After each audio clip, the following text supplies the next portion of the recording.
เมื่อกี้นี่เจอหอยพานมันนี่เจอหอยหมูนี่หอยมันใหญ่เยอะฝนตกได้เมื่อคืนนี่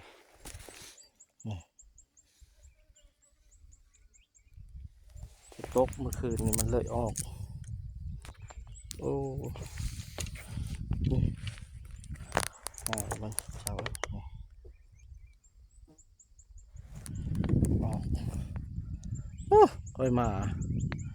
ไปบักไก่ๆนี่โอ้ใกล้คันชุดนี้มาเจ้าของไล่มาเจ้าของให้ไปไล่บินไปปุ๊บบินไปค่อยไปจอบไปไก่ค่อยขัดแล้วมันขัดตอบพอจอบไปพอนกเขาบินมาจับทางนาโอ้ค่อยยิงใช้นกเขานั้นมันดีเนาะดีเสียปืนค่อยปุ๊